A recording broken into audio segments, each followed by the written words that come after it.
the best of what represents American citizens. दोस्तों, एक सवाल मुझे कई दिनों से परेशान कर रहा है They make up about 1% of American society. और इसके लिए मैं पिछले एक महीने से रिसर्च कर रहा हूँ They pay about 6% of the taxes. कि आखिर इंडियन अमेरिकन अमेरिका में रिचेस्ट एथनिसिटी कैसे है They're amongst the top producers. और शायद मुझे इसका जवाब मिल चुका है। इस टेबल को ध्यान से देखो, यहाँ पर वो सारी एथनिसिटी है जो यूएसए में रहती है। कमाल की बात ये है कि इसमें 8वें नंबर पर पाकिस्तानी अमेरिकन भी है, जिनकी मीडियन एनुअल इनकम $66,000 है, जो कि व्हाइट अमेरिकन से $6,000 ज्यादा है और ये काफी शॉकिंग है। आइए इस लिस्ट को और ध्यान से देखते हैं। 7वें पर इस लिस्ट में चाइनीज अमेरिकन आते हैं विद $69,000, 6th पर मलेशियंस विद $70,000, 5th पर जापानीज विद $72,000, 4th पर श्रीलंकन आते हैं विद $74,000, 3rd पर आते हैं ताइवानीज विद $82,000, 2nd पर हमारी लिस्ट में आते हैं Filipino American with median house hold income of $83,000 और फर्स्ट पोजीशन पर इस लिस्ट में आते हैं इंडियन अमेरिकन जिनकी median annual house hold income है $100,000, जो कि काफी शॉकिंग है।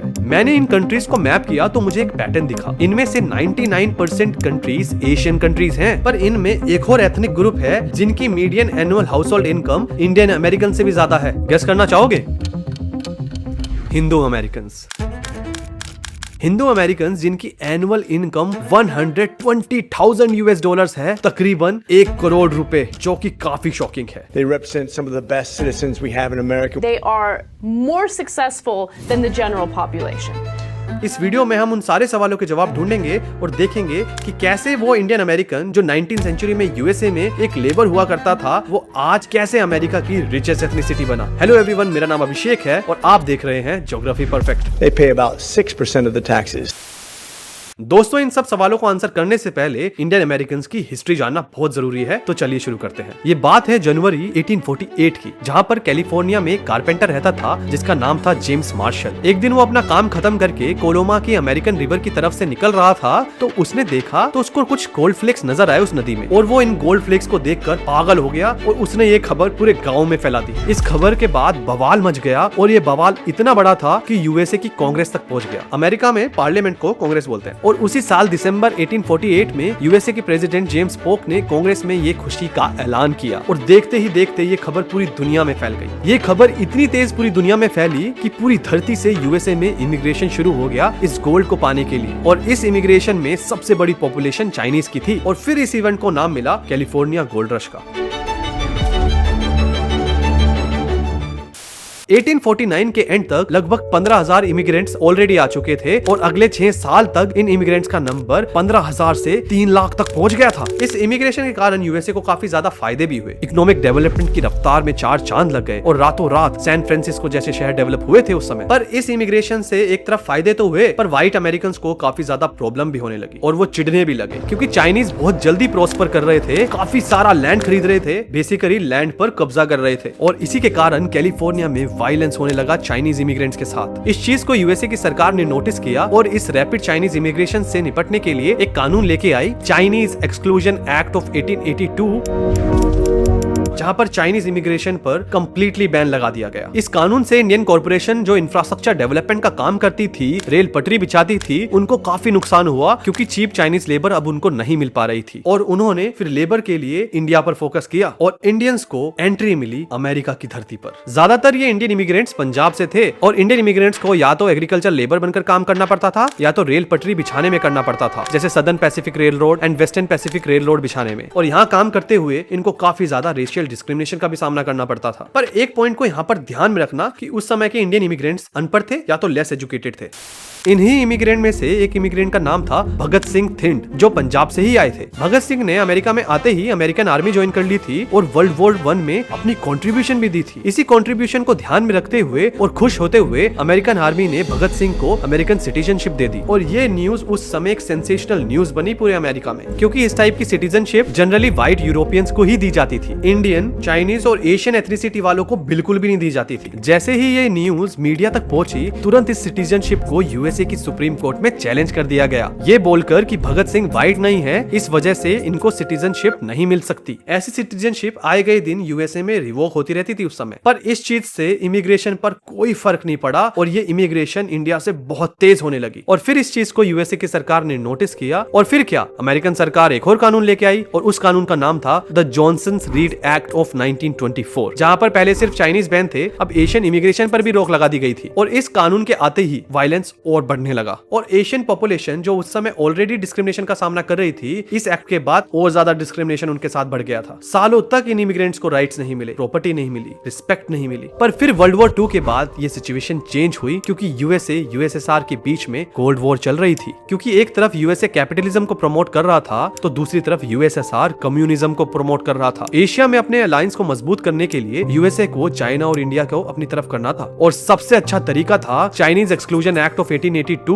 और जॉनसन-रीड एक्ट ऑफ 1924 को रिवोक करना। और इसके लिए अमेरिकन सरकार इमिग्रेशन के इतिहास का सबसे बड़ा कानून लेके आई, immigration and nationality act of 1965। और इतिहास में पहली बार इंडियन अमेरिकन को राइट्स मिले और वो पार्ट बने अमेरिकन फैब्रिक का। इंडियंस को अमेरिकन फैब्रिक का पार्ट बनाने के लिए अमेरिका के पास काफी सारे रीजन थे। एक तो इंडियन ट्रेंड थे। ट्रेंड किस चीज में? ट्रेंड थे बेसिक इंग्लिश में, जो कि हमारे एजुकेशन सिस्टम में डीपली इनग्रेन्ड है और जो कि इसको मिला कॉलोनियल पास्ट से। और ये इंडियन अमेरिकन की एक खास बात बनी जो कि चाइनीज इमिग्रेंट्स में नहीं थी। पर ये चेंज कहां पे दिखाई दिया? इंडियन अमेरिकन एकदम से इतने अमीर कैसे हो गए? 1965 तक तो इनकी हालत बहुत बुरी थी। तो फिर ऐसा क्या हुआ कि इंडियन अमेरिकन अमेरिका की रिचेस्ट एथनिसिटी बने? इसका सबसे बड़ा कारण था immigration and nationality act of 1965। आइए अच्छे से समझते हैं। दरअसल immigration and nationality act of 1965 के कारण इंडियन इमिग्रेशन में स्लाइटली चेंज दिखा। जो इमिग्रेशन वर्ल्ड वॉर 1 से पहले यूएसए गई थी वो लेस एजुकेटेड थी या तो अनपढ़ थी, जैसा कि मैंने आपको पहले बताया था। पर अब जो इंडियन इमिग्रेशन यूएसए जा रही थी वो हाईली स्किल्ड थे और इसका कारण था H1B वीजा का इंट्रोडक्शन जो कि इमिग्रेशन एक्ट ऑफ 1990 से आया था। दोस्तों दरअसल H1B वीजा वो वीजा है जो यूएस एम्प्लॉयर्स को अलाउ करता है फॉरेन वर्कर्स को हायर करने के लिए टेम्पररी बेसिस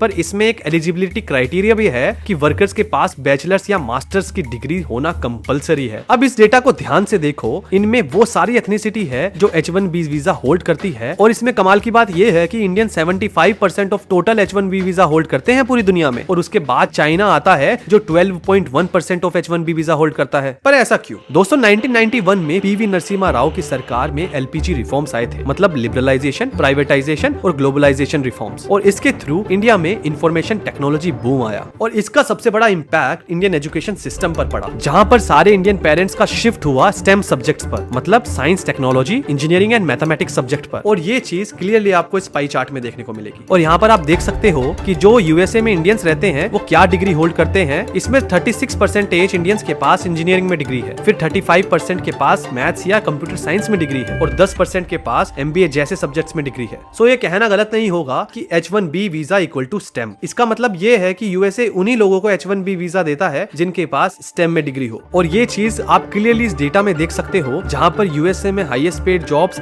स्टेम सेक्टर से ही है। आर्ट्स या सर्विसेज सेक्टर्स का तो नामो निशान ही नहीं है यहाँ पर। यही कारण है कि 1990s के रिफॉर्म के बाद इंडिया से लोग भर भर कर यूएसए में गए, जो कि इस ग्राफ में क्लियरली दिखता है। अब आप इस मैप को ध्यान से देखो। ये मैप में आप यूएसए की सारी काउंटीज देख सकते हो। जैसे इंडिया में डिस्ट्रिक्ट होता है ना, वैसे ही यूएसए में काउंटीज होता है। और ये डार्क पिंक एरियाज वो एरिया है जहां पर इंडियंस सबसे ज्यादा हैं। अगर आप इस मैप को इस मैप से कंपेयर करोगे तो आप देख पाओगे कि मैक्सिमम इंडियंस वहां पे हैं जहां पर आईटी इंडस्ट्रीज है। और यही सिंगल रीजन है कि 80% ऑफ इंडियंस इमिग्रेंट्स के पास स्टेम में डिग्री है। और इन्हीं 80% इंडियंस में 43% के पास तो पोस्ट ग्रेजुएशन में भी डिग्री है, जो कि एक मैसिव नंबर है। 8% हाईटेक फाउंडर्स इंडियंस है। 25 इंडियंस फॉर्च्यून 500 कंपनीज में सीईओ हैं। 1/3 सिलिकॉन वैली स्टार्टअप्स के फाउंडर्स इंडियंस हैं। और इसमें सबसे कमाल की बात यह है कि इंडियंस यूएस पॉपुलेशन का सिर्फ 1% कंस्टिट्यूट करते हैं। पर सवाल एक और है कि यूएसए H1B वीजा उन्हीं लोगों को देता है जिनके पास स्टेम में डिग्री है। मतलब जो चाइनीज इमिग्रेशन है उनके पास भी स्टेम में डिग्री है और इंडियंस के पास भी स्टेम में डिग्री है। पर फिर इंडियन अमेरिकन चाइनीज अमेरिकन से दोगुना कैसे अमीर है? इसका सबसे बड़ा रीजन है इंडियन अमेरिकन की कोर फैमिली वैल्यूज। अगर आप इंडियन फैमिलीज को ध्यान से देखोगे तो आप कुछ चीजें नोटिस करोगे। इंडियन फैमिलीज ज्यादातर हमेशा साथ में रहती है और फैमिली की एजुकेशन और बिजनेस में इन्वेस्ट करती है, और जिसके कारण एक साथ रहने से फैमिली एक्सपेंसेस तो कम होता ही है, पर ओवरऑल ग्रोथ भी होती है फैमिलीज की बराबर सबकी। भले ही थोड़ा टाइम ज्यादा लगता हो, पर इससे एक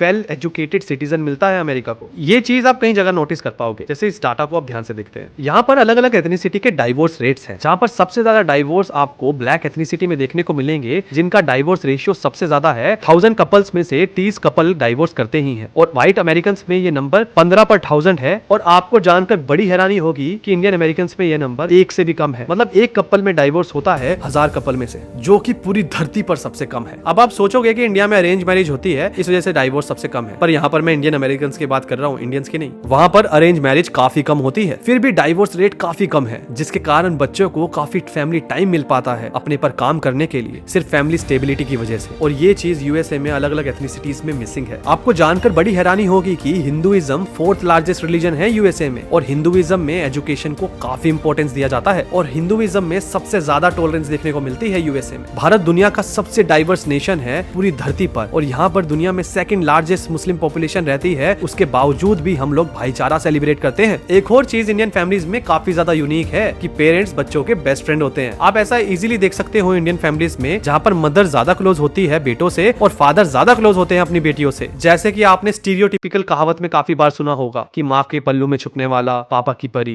भले ही ये स्टीरियोटाइप्स हो, पर ये डीपली रिफ्लेक्ट करते हैं इंडियन फैमिलीज कितना क्लोज रहते हैं अपने बच्चों से और अपना कितना टाइम इन्वेस्ट करते हैं अपने बच्चों पर, हमेशा उनको सपोर्ट करते हैं चाहे कुछ भी हो जाए, चाहे वो कितने भी बड़े हो जाए। और ये चीज क्लियरली किसी भी और एथनिसिटी में मिसिंग है। एक और रीजन इंडियन पेरेंटिंग को काफी ज्यादा यूनिक बनाता है, इंडियन पेरेंट्स हाईली जजमेंटल होते हैं और वो अपने बच्चों के लिए बहुत ज्यादा पॉजिटिव या प्रोटेक्टिव होते हैं। ये काफी टॉक्सिक भी हो जाता है कभी कभी, पर इससे इंडियन पेरेंट्स अपने बच्चों को प्रोटेक्ट कर पाते हैं। और इन्हीं सब रीजंस के कारण इंडियन अमेरिकन पूरी दुनिया में सबसे रिचेस्ट एथनिसिटी है। जो एक टाइम पर प्रॉब्लम माइनॉरिटी माने जाते थे, आज उनको मॉडल माइनॉरिटी माना जाता है। मतलब जो एक टाइम पर यूएसए में प्रॉब्लम की तरह देखे जाते थे, वो आज इस समय अमेरिका में एग्जाम्पल के तौर पर देखा जाता है।